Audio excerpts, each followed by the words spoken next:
जो पवित्र वचन हम पढ़ चुके हैं,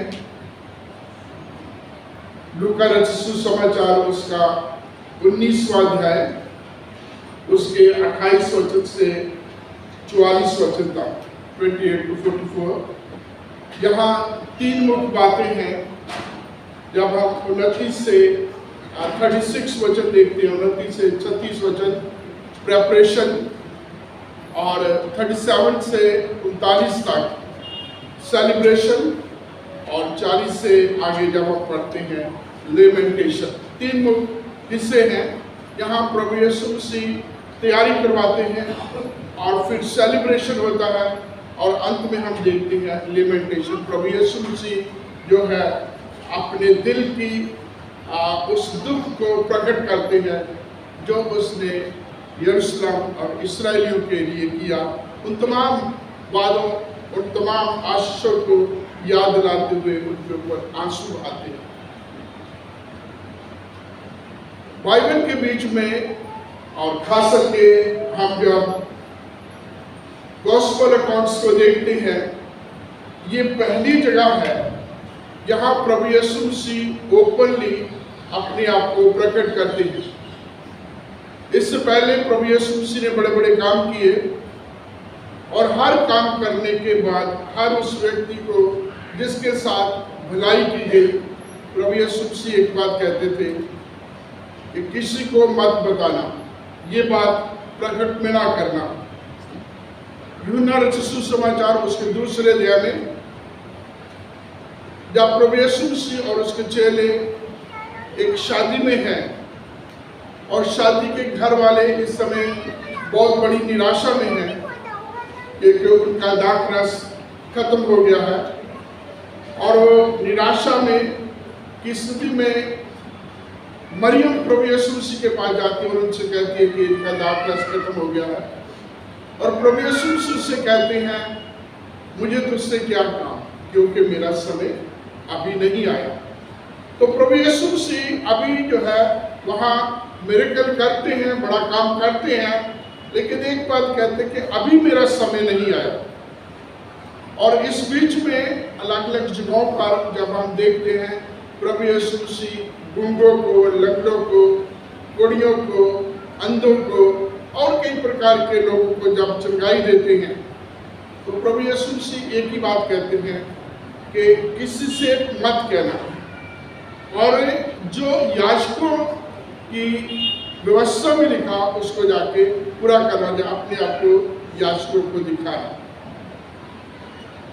प्रभु यीशु मसीह के चेले प्रभु यीशु मसीह के साथ पहाड़ी पर है, और उस पहाड़ी पर प्रभु यीशु मसीह का रूप बदलता है, और जब रूप बदलता है उसके बाद मूसा, एलिया और प्रभु यीशु मसीह को देखते हैं। जब पहाड़ी से नीचे आते हैं तो प्रभु यीशु मसीह अपने इन तीनों चेलों से स्पेसिफिकली बोलते हैं कि जब तक मैं मुर्दों में से ना जी उठूं तब तक ये बात किसी पर प्रकट नहीं करना। तो अभी तक प्रभु यीशु मसीह जब से सेवा में आए हैं, तब से लेकर इस दिन तक प्रभु यीशु मसीह ने अपने आप को प्रकट नहीं किया। प्रभु यीशु मसीह ने अपने आप को लोगों के ऊपर जान नहीं किया। प्रभु यीशु मसीह के कामों की जब बात होती थी तो प्रभु यीशु मसीह लोगों को एक ही बात कहते थे कि किसी से मत कहना। लेकिन ये पहली जगह है जहाँ प्रभु यीशु मसीह का एक प्री प्लान है, प्रभु यीशु मसीह की एक प्रेपरेशन है, और प्रभु यीशु मसीह एक अभिलाषा है। अपने चेलों से कहते हैं कि मेरी बहुत अभिलाषा थी, मेरी बड़ी अभिलाषा थी कि मैं तुम्हारे साथ फसह का पर्व जो फसह का पर्व जो है सेलिब्रेट करूं, फसह के पर्व को मनाऊं। और इस जगह पर हम देखते प्रभु यीशु मसीह ने अपने चेलों को भेजा सामने के गांव में जाओ, और वहां तुम्हें एक गधी और उसका बच्चा बंधा हुआ देखोगे, उसे खोल के मेरे पास ले आओ, और यदि तुम्हें कोई रोके या पूछे उनसे ये बात कहना कि प्रभु को इसकी जरूरत है और वो इसे आने देंगे। और इसी प्रकार से जो चेले भेजे गए थे वो सामने के गांव में जाते हैं, और जैसा प्रभु यीशु मसीह ने उनसे कहा था वैसे वो जाते हैं, उस गधी के बच्चे को खोलते हैं, और मालिक पूछते हैं क्यों खोल रहे हो, क्यों इसको ले जा रहे हो? और उनका एक ही जवाब था, वही जो प्रभु यीशु मसीह ने कहा था, इसकी प्रभु को जरूरत है, और उन्होंने उसे जाने दिया। और आगे हम सब जानते हैं कि वो लेके आए। वो एक ऐसा गधी का बच्चा था जिसके ऊपर अभी किसी ने सवारी नहीं की, उसके ऊपर कपड़े डाले गए और उसके ऊपर प्रभु यीशु मसीह सवार हुए। खजूर की डालियां लेकर के प्रभु यीशु मसीह का जो वेलकम किया गया। ये जो ट्रायम्फल एंट्री अकाउंट है, ये जो गॉस्पेल का सुसमाचार का ये हिस्सा है जो हमने पढ़ा, जो अलग अलग जगहों पर हम पढ़ते हैं, इसके बीच में बहुत सारे मैसेजेस हैं। इसमें भूतकाल है, प्रेजेंट है, और उसमें आने वाले समय पे भी इसमें बातें हैं। प्रभु यीशु मसीह अपने चेलों को भेजते हैं कि सामने वाले गांव में जाओ, वहां तुम्हें एक गधी और उसका बच्चा बंधा हुआ देखे मिलेगा। जब ये कहा जाए माँ और उसका बच्चा बंधा हुआ है, और उसको खोल के मेरे पास लेके आओ। कलीसिया की चर्च की चेलों की प्रभु यीशु मसीह के जो शिष्य हैं, उनकी एक जिम्मेवारी प्रभु यीशु मसीह ने लगाई कि वो तमाम लोग जो बंधुआई में हैं, वो माँ अर्थात कलीसिया जो बंधुआई में है, वो माँ और बच्चे जो बंधुआई में हैं, उनको खोल के लेके आओ। उनके बंधनों को खोलना है, ये प्रभु यीशु मसीह अपने चेलों को भेजते हैं। इससे पहले भी अलग अलग जगहों पर प्रभु यीशु मसीह ने अपने चेलों को भेजा और उनसे ये कहा कि जाओ और अंधों की आंखें खोलो, जो तरह तरह के बीमार हैं उन रोगियों को चंगा करो, और उनको ये कहो कि परमेश्वर का राज तुम्हारे बीच में है। और कई प्रकार की प्रभु यीशु मसीह ने उनको इंस्ट्रक्शन दी, उनको जो है बातें सिखाई कि किस प्रकार से जाना है, किस प्रकार से रहना है, क्या बात करनी है, और कैसे तुमने उस सुसमाचार को, उस प्रभु के राज की सेवकाई को आगे बताना। यहाँ प्रभु यीशु मसीह ने स्पेसिफिकली बोला कि सामने के गांव को जाओगे। एक तरीके से देखा तो प्रभु यीशु मसीह को या तो ये कहेंगे कि प्रभु यीशु मसीह अंतर्यामी है, सब कुछ जानते हैं, क्या होगा, कहाँ कुछ कैसे होगा, या प्रभु यीशु मसीह ने पहले से प्लान कर रखा था उस घर के या उस गधी और उसके बच्चे के मालिक से कि इसकी मुझे जरूरत है, मैं अपने लोगों को भेजूंगा और इसको भेज दो। एक तैयारी का समय प्रभु यीशु मसीह अपने चेलों को भेजते हैं और वो उस बच्चे को लेके आते हैं। आगे दूसरा हिस्सा जो सेलिब्रेशन का है कि प्रभु यीशु मसीह जब उस प्रोसेशन में चलते हैं, जब प्रभु यीशु मसीह का एक भव्य स्वागत किया जाता है और होशाना के नारे लगाए जा रहे हैं, और प्रभु यीशु मसीह को रोका जाता है, जब प्रभु यीशु मसीह कहा जाता है कि अपने चेलों को मना कर, क्योंकि चेले जो है, जब वो पब्लिक जो है, वो प्रभु के उन बड़े बड़े कामों का वर्णन कर रही। अभी हमने रिसेंटली देखा तो उसने 4 दिन के मुर्दे लाजर को जिंदा किया, उसने शमौन कोढ़ी को चंगा किया, और पीछे जैसे जैसे जैसे जैसे हम रिवर्स इसको देखते जाएंगे तो एक के बाद एक प्रभु यीशु मसीह के कामों का वर्णन है, कामों का चर्चा है। वो तमाम काम जो प्रभु यीशु मसीह ने किए, वो 5000 को खिलाना है, या किसी और तरीके की बात है, या एक 12 साल की बच्ची को जिंदा करना है, या और उन सारे कामों को, प्रभु के उन कामों को प्रभु की महिमा के लिए ये लोग जो है एक सेलिब्रेट कर रहे हैं, उनकी चर्चा कर रहे हैं, होशाना के नारे लगा रहे हैं, और ये लोग कहते हैं इनको मना कर। और प्रभु यीशु मसीह का उत्तर क्या था? यदि ये बंद हो जाएंगे तो मैं तुमसे सच कहता हूं, जब मैं तुमसे कहता हूं पत्थर चिल्ला उठे। यदि ये बंद हो गए तो पत्थर चिल्लाएंगे। और ये कहा जाए कि यदि विश्वासी कलीसिया गवाही देना बंद कर दे, यदि जो एक ट्रेडिशनल एक क्रिश्चियन बैकग्राउंड से आए हुए लोग, यदि वो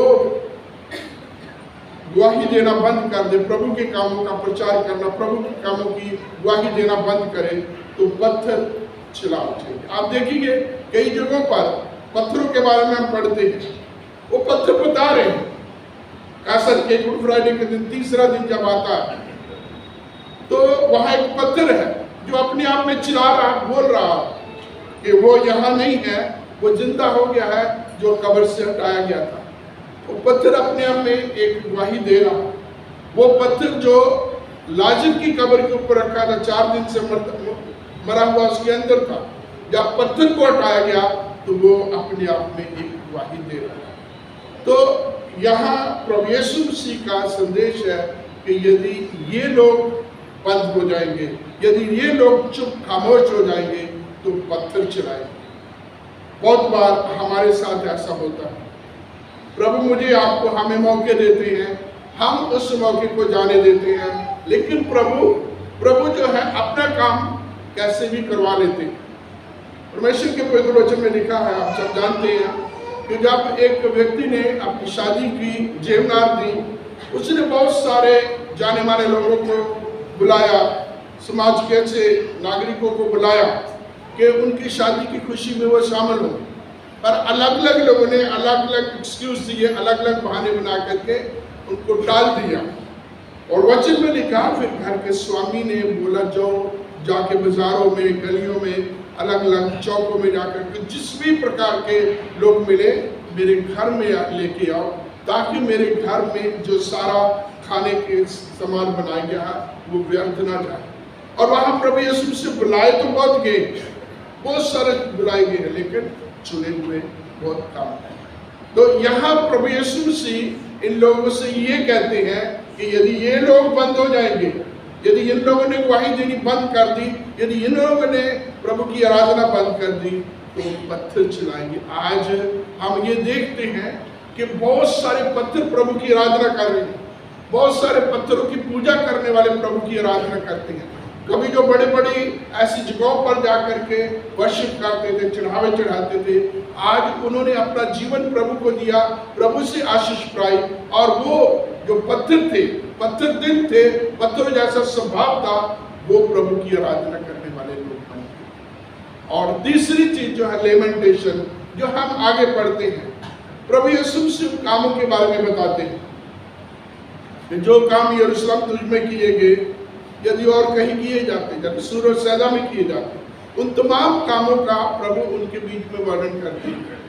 और फिर उनको ये कहते हैं कि वक्त आने वाला है कि तेरे विरोधी तेरे ऊपर ऐसा हमला करेंगे कि तेरे बच्चों को तुझे मिट्टी में मिला देंगे, और वक्त आएगा तेरे एक यहाँ ईंट पर ईंट भी नहीं छोड़ी जा सकती, क्योंकि जो काम तुझ में किए गए, जो काम तेरे बीच में किए गए, तू उसको भूल गई।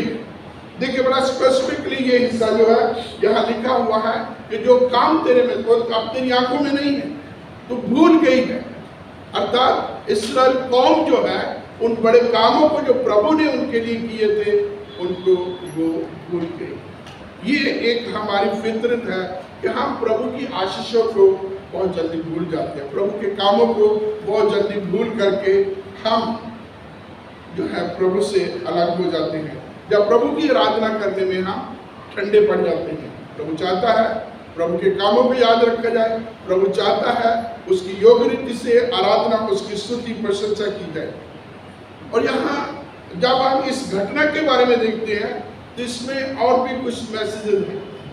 प्रभु यीशु मसीह का गद्दी के या एक गधे के ऊपर सवारी करना, पूर्वी देशों में जहाँ अक्सर हम देखते हैं कि जब कोई राजा, जब कोई योद्धा, जब कोई घुड़सवार घोड़े के ऊपर सवारी करके जाता है तो एक सिंबॉलिकली इसका एक रूप, जो है रूपक भाषा में इसका संदेश है कि वो युद्ध करने के लिए जा रहा है।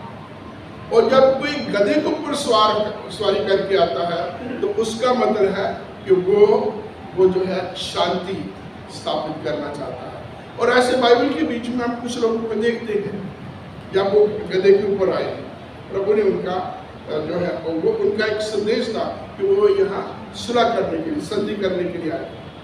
फिर जो है होसना शब्द आया। होसना दो मतलब है, पहला धन्य हो जो परमेश्वर के नाम से आता है, और फिर यहाँ जो ये लोग जो यहाँ बोल रहे होसना, ये प्रभु से विनती कर रहे हैं, प्रभु से प्रार्थना कर रहे हैं कि हे प्रभु, हम तुझसे विनती करते हैं, तू हमें बचा। क्योंकि जिस प्रकार के मसीहा की ये कल्पना करते थे, या जिस प्रकार के मसीहा की ये इंतजार करते थे, प्रभु यीशु मसीह के रूप में वो इनको दिखाई दे रहा है। प्रभु यीशु मसीह जब इनके बीच में बड़े बड़े काम करता है, इनके मुश्किलों में इनके साथ रहता है, इनके रोगियों को चंगा करता है, और अब इनको आस, इनको उम्मीद लगी है जब 5000 लोगों को और ऐसे कितने लोगों को जब खिलाता है कि जिस मसीहा की हम इंतजार कर रहे थे वो हमारे बीच में आ गया, और प्रभु यीशु मसीह को वो अपना राजा बनाने के लिए तैयार हो जाते हैं।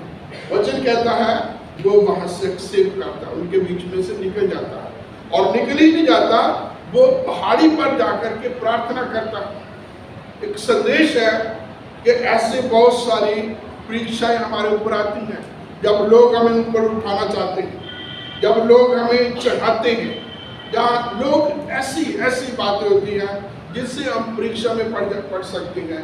तो वो पहाड़ में गया, पूरी रात प्रार्थना करता है। तो जब परीक्षा आती है, हमें प्रार्थना में समय बिताना, जब परीक्षा आती है हमें प्रभु के कदमों में आना है, हमें प्रभु की उपस्थिति में जाना है, ताकि हम परीक्षा से बच सके, परीक्षा से बच सके। यहाँ लोग प्रभु यीशु मसीह से प्रार्थना करते हैं, हम तुझसे विनती करते हैं, हमें बचा, क्योंकि प्रभु यीशु मसीह को अपना भविष्य का वो राजा मान रहे हैं।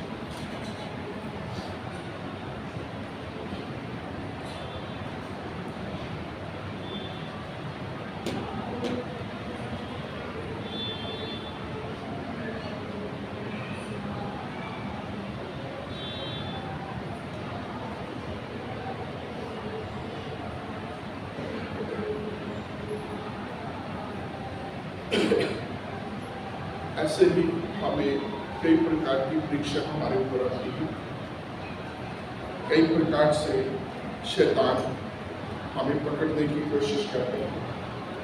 हमारा एक ही काम है मेरे चीजों, हमें ऐसे समय में नम्रता दीनता के साथ अपने आप को प्रभु के हाथ में उसको आगमन करें।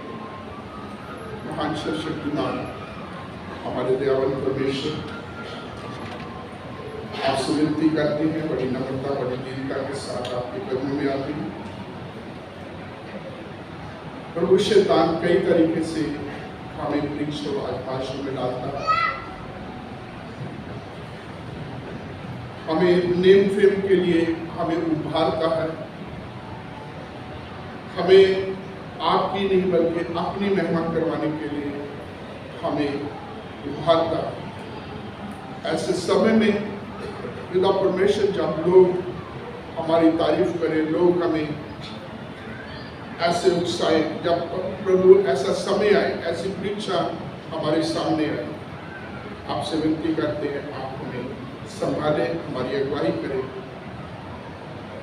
हमें हर प्रकार की उन परीक्षाओं से, उन आजमाइशों से बचाएं जो प्रभु आपको पीछे करें और हम अपने आप को ही आगे करते रहें। तो आप हम पर दया कर, हम सब पर दया कर, इस पास्टर, इस कलीसिया पर, एक प्रिय भाई बहन पर आपकी बड़ी बरकत, बड़ी आशीष है। आज के इस समय के लिए हम आपका शुक्र करते हैं और इस प्रार्थना को आपके कदमों में प्रार्थना सुने और स्वीकार करें, प्रभु यीशु के नाम से।